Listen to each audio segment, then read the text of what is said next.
Matthieu chapitre 9, versets 14 à 15. Alors les disciples de Jean vinrent auprès de Jésus et dirent: Pourquoi nous et les pharisiens jeûnons-nous, tandis que tes disciples ne jeûnent point? Jésus leur répondit: Les amis de l'époux peuvent-ils s'affliger pendant que l'époux est avec eux? Des jours viendront où l'époux leur sera enlevé, et alors ils jeûneront. Bonjour frères et sœurs en Christ. Il y a une sœur qui m'a posé une question dans les commentaires sur le jeûne. Est-ce qu'il est recommandé de le faire jusqu'à 18 heures, ou bien à quelle heure il fallait, selon quels horaires il fallait faire le jeûne? Donc, au lieu de lui répondre dans les commentaires, je me suis dit que j'allais faire une vidéo pour parler du jeûne. Or, lorsque vous fouillez dans la Bible, vous allez vous rendre compte que dans beaucoup de cas, lorsqu'on parle de jeûne, c'est presque toujours associé à la prière. Il m'était donc difficile de faire une vidéo pour parler du jeûne seul. Et donc, dans cette vidéo, nous allons parler du jeûne et de la prière. Et surtout, nous allons voir pourquoi cela est l'arme ultime du chrétien. Examinons tout ceci à la lumière de la parole. Livre si merveilleux, Bible qui me montre le chemin de la vie. L'explication du bon jeûne. Comment faire un bon jeûne, un jeûne agréable à Dieu? Elle nous est donnée dans Ésaïe 58, versets 3 à 9. Vous pouvez lire tout le chapitre 58. Nous allons lire à partir du verset 3. Que nous sert de jeûner si tu ne le vois pas, de mortifier notre âme si tu n'y as point égard? Et là maintenant c'est Dieu qui parle. Voici le jour de votre jeûne. Vous vous livrez à vos penchants et vous traitez durement tous vos mercenaires. Voici, vous jeûnez pour disputer et vous querellez, pour frapper méchamment du poing. Vous ne jeûnez pas comme le veut ce jour, pour que votre voix soit entendue en haut. Est-ce là le jeûne auquel je prends plaisir, un jour où l'homme humilie son âme, courber la tête comme le gendre et se coucher sur le sac et la cendre? Est-ce là ce que tu appelleras un jeûne, un jour agréable à l'Éternel? Voici le jeûne auquel je prends plaisir. Détache les chaînes de la méchanceté, dénoue les liens de la servitude, renvoie libre les opprimés, et que l'on rompe toute espèce de joug. Partage ton pain avec celui qui a faim, et fais entrer dans ta maison les malheureux sans asile. Si tu vois un homme nu, couvre-le, et ne te détourne pas de ton semblable. Alors ta lumière poindra comme l'aurore, et ta guérison germera promptement. Ta justice marchera devant toi, et la gloire de l'Éternel t'accompagnera. Alors tu appelleras, et l'Éternel répondra. Tu crieras, et il dira, me voici. Donc ici, c'est Dieu lui-même qui explique à ses serviteurs comment faire un jeûne qui est agréable à Dieu. Pourquoi? Parce que Dieu avait constaté que les gens jeûnaient, ils se disaient je jeûne, ils courbent la tête, ils ne mangent pas, ils ne boivent pas, et malgré ça, ils continuent à faire ces choses négatives. Ils traitent les autres durement, ils maltraitent les servantes, ses serviteurs, il agit durement contre les autres, il agit avec méchanceté, mais il refuse de manger, il refuse de boire. Et il courbe la tête et il se dit que c'est un bon jeûne. Alors qu'ici, qu'est-ce que nous voyons? Dieu vient leur faire des reproches. Il dit, le jour du jeûne, comporte-toi de manière à être agréable à Dieu. Aide ton semblable. Si tu as quelqu'un qui est nu, couvre-le. S'il y a quelqu'un qui a besoin de manger, donne-lui quelque chose à manger. Donc, comporte-toi de manière à plaire à Dieu. C'est ça le jeûne agréable à Dieu. Quand tu courbes la tête, ça ne sert à rien. Tu t'assieds sur la cendre, ça ne sert à rien. Mais le jeûne, c'est de faire des choses qui plaisent à Dieu. C'est pour ça que le jour du jeûne est fait. De donner asile à celui qui n'a pas d'endroit où dormir. C'est ça un jeûne qui est agréable à Dieu. De partager son pain avec celui qui a faim. Et donc, Dieu leur rappelle ici des principes de base seulement. C'est-à-dire de se comporter comme un enfant de Dieu. Comme Dieu veut que tu te comportes. De ne pas se détourner de ton semblable. Parce que tu sais que celui-là il va me demander de l'argent. Je passe par l'autre chemin. Non, Dieu n'est pas d'accord avec ça. Donc, que tu te comportes de la manière qui plaît à Dieu. Si tu sais que tu as une tendance qui te pousse vers le péché, fuis cette tendance-là. Donc, arrange-toi d'être droit devant Dieu, d'être agréable à Dieu, que tout ce que tu vas faire, que Dieu ne puisse pas avoir des reproches contre toi en ce jour-là, le jour du jeûne. C'est vrai que chaque jour, on doit être agréable à Dieu, à tout moment, pas seulement le jour du jeûne. C'est ça qui est notre partage en fait, ce qui nous rapproche de Dieu. Donc le jour du jeûne, ça doit être un jour où tu te surveilles particulièrement, où tu fais beaucoup plus attention que d'habitude. C'est à ce moment-là que ton jeûne va être agréable à Dieu et que Dieu va agréer ce que toi tu lui présentes, ce que tu fais comme requête, ce que tu lui présentes. Si tu veux te rapprocher de lui, si tu as une situation qui te dérange et que tu veux qu'il t'apporte une solution, si tu veux qu'il intervienne dans un cas particulier, lui-même il sera favorable à ce que tu demandes. Il sera favorable à ce que tu veux et il va facilement réagir. Et c'est même la promesse qu'il fait ici. Voilà. Verset 8, donc Ésaïe 58, verset 8. Alors ta lumière poindra comme l'aurore et ta guérison germera promptement. Ta justice marchera devant toi et la gloire de l'Éternel t'accompagnera. Ça, c'est une promesse que Dieu fait. Si tu fais le bon jeûne. Voilà. Et alors tu appelleras et l'Éternel répondra. Tu crieras et il dira, me voici. Donc il va facilement te répondre. Il va être agréablement attiré par toi. Donc voilà. Ça c'est le bon jeûne. D'après Ésaïe. Maintenant on va prendre ce que Jésus lui-même nous a dit à propos du jeûne dans le Nouveau Testament. Et ça se trouve dans Matthieu chapitre 6. 16 à 18. Donc, lisons. Lorsque vous jeûnez, ne prenez pas un air triste, comme les hypocrites, qui se rendent le visage tout défait pour montrer aux hommes qu'ils jeûnent. Je vous le dis en vérité, ils reçoivent leur récompense. Mais quand tu jeûnes, parfume ta tête, lave ton visage, afin de ne pas montrer aux hommes que tu jeûnes, mais à ton Père qui est là dans le lieu secret. Et ton Père qui voit dans le secret te le rendra. Donc en fait ici, la précision que Jésus ajoute par rapport à Ésaïe 58, c'est quoi? C'est que lorsque tu jeûnes, les gens autour de toi ne sont pas obligés de savoir que toi tu es en train de jeûner. Quelqu'un par exemple qui vit dans la même maison que toi, tu peux le lui faire savoir. Pourquoi? Parce qu'il peut avoir tendance à te proposer quelque chose à manger tout au long de la journée. Donc tu peux lui faire savoir qu'aujourd'hui je suis en train de jeûner. Mais ne te comporte pas comme si tu avais des difficultés, comme si... Non, sois naturel. Sois comme si tu étais normal. Si tu as des déplacements à faire, comporte-toi de manière naturelle, de manière à ce que les gens ne remarquent pas que tu es en train de jeûner. Donc c'est ça que Jésus nous ajoute sur ce que Ésaïe 58 nous a dit. C'est-à-dire quand tu jeûnes, tu dois te cacher. Les gens ne doivent pas savoir comment tu es en train de jeûner. C'est comme si tu voulais seulement que les gens disent « Ah, vraiment, lui là, il prie beaucoup. Ah, vraiment, vraiment. » Et ces éloges-là que les gens font, si c'est ce que tu recherches quand tu fais le jeûne, tu perds tout. Tu ne gagnes rien. Ton jeûne ne te rapporte rien auprès de Dieu. Ça te rapporte seulement la gloire auprès des hommes, mais Dieu lui ne te donne rien. Alors si tu fais le bon jeûne, d'après ce commandement de Jésus lui-même, tu dois te cacher. Les hommes ne savent pas que toi tu es en train de jeûner. Mais Dieu sait. Et comme lui sait, et qu'il connaît ton secret, lui, il peut te répondre favorablement par rapport à ce que tu fais. Donc ne jeûne pas pour les gens, mais jeûne pour ton problème, pour ta difficulté, pour Dieu, pour ta situation que tu es en train de lui présenter. Ça, c'est tout à fait normal. Donc le jeûne, ça intervient lorsque tu vois une difficulté surgir et tu n'as pas de solution, tu ne sais pas quoi faire. Ça peut être une maladie, coronavirus, ça peut être une situation économique, tu manques d'argent, tu as une situation qui arrive, tu as un enfant qui est malade, tu n'as pas d'argent, ça peut être n'importe quoi, quelle situation qui te semble grave, qui te semble difficile. C'est à ce moment-là que tu peux intervenir à travers le jeûne.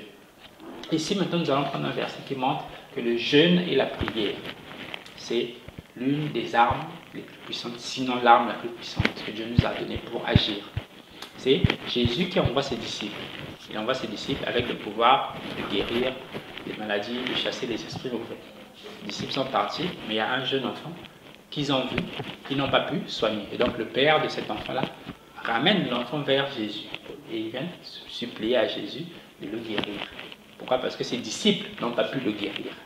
Les disciples n'ont pas pu le guérir et donc il ramène l'enfant vers Jésus. Jésus maintenant dit quoi? Il chasse l'esprit mauvais. Il chasse l'esprit mauvais. Après ça, après ce moment-là, les disciples maintenant viennent lui poser la question. Mais pourquoi nous n'avons pas pu chasser cet esprit mauvais? Jésus leur fait deux remarques. La première, c'est à cause de votre incrédulité. Mais il ajoute une deuxième précision, et qui est très très importante pour nous. C'est celle-ci. Matthieu 17, 21. Mais cette sorte de démon ne sort que par la prière et par le jeûne. Donc vous comprenez qu'il y a des catégories de démons. Les plus durs et les plus difficiles à chasser. Il ne va pas sortir par un simple ordre, par ce que tu as dit, au nom de Jésus sort. Non, il ne va pas sortir. Il refusera de sortir, il restera accroché.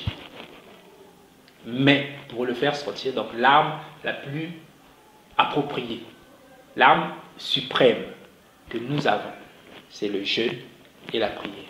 Et lorsque tu vas jeûner, tu vas prier, cet esprit-là, il va forcément partir.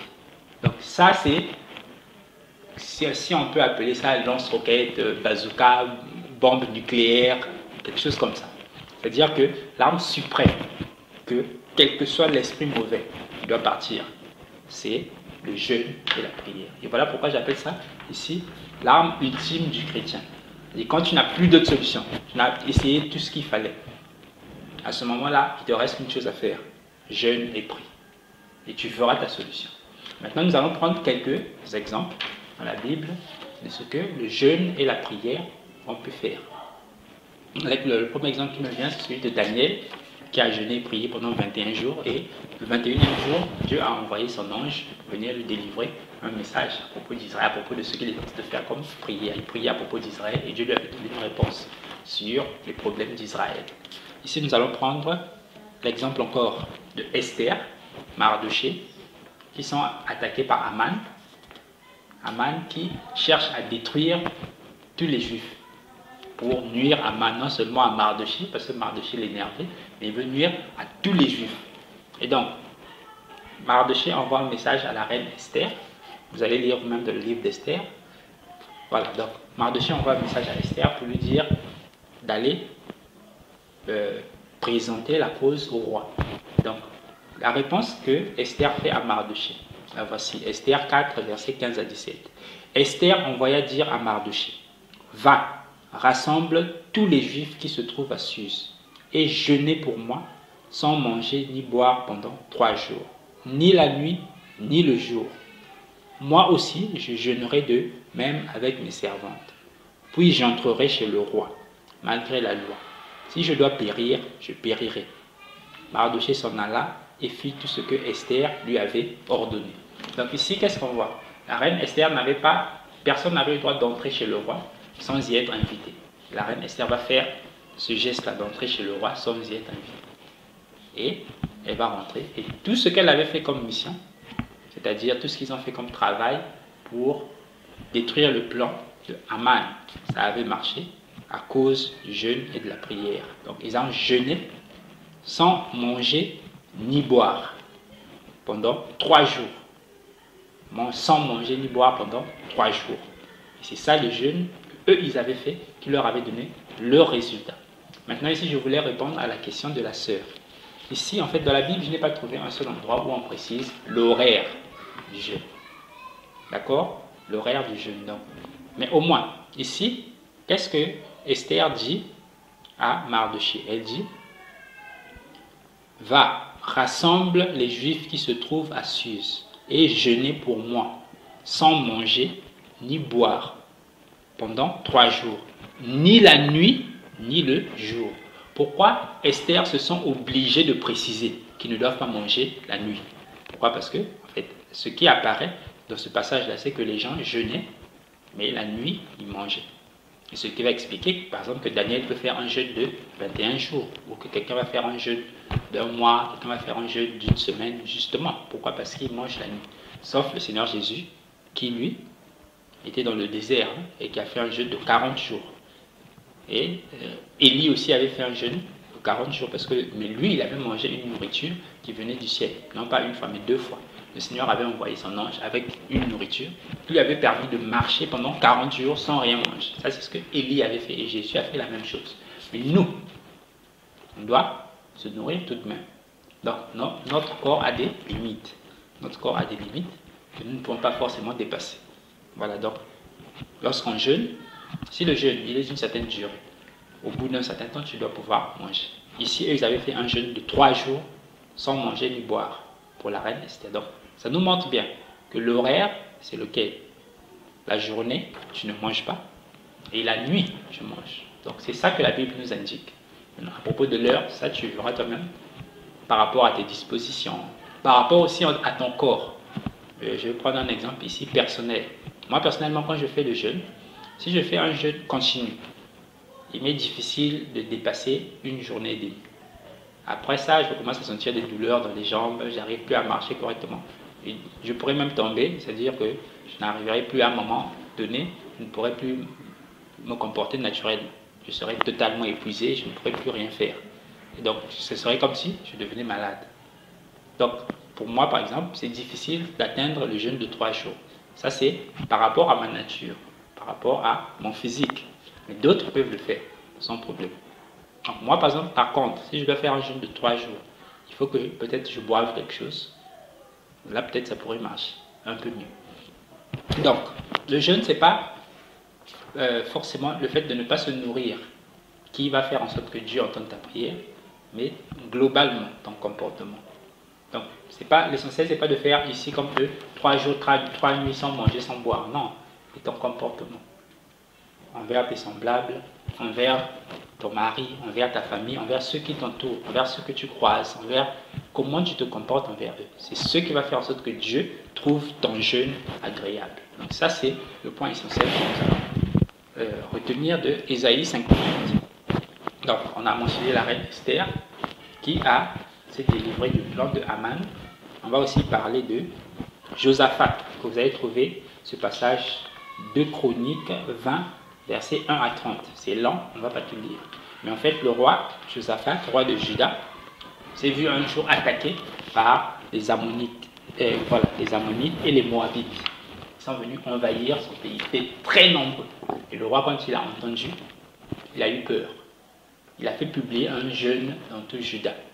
Et le jeûne, donc, obligeait toute personne de Juda de ne pas manger ni boire.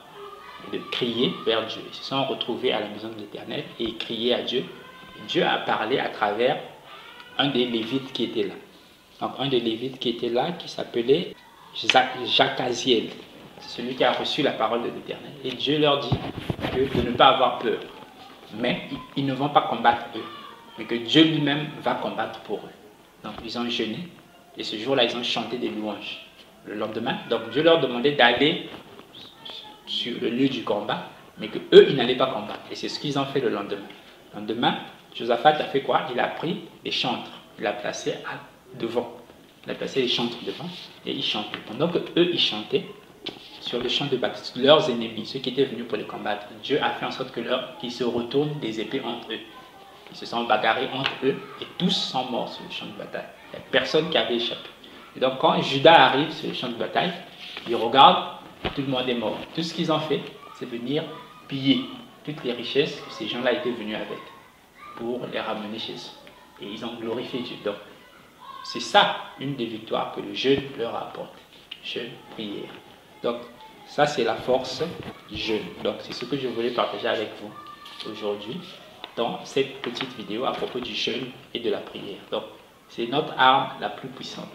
Notre arme la plus puissante. Lorsque tu vas faire au diable, tu vas faire à Satan, tu vas faire à une situation qui te dépasse et que tu n'as plus de solution, tu vas tout essayer. Jeûne et prie. Dieu lui-même va entendre ce que toi tu as à dire et il va répondre. Parce que, 1, tu dois avoir foi que Dieu va agir. 2, tu dois lui plaire, te comporter de la manière qu'il veut. Et lui-même va faire ce que lui seul est capable de faire. Parce que lui, généralement, il a une solution qui dépasse ce que toi tu pensais.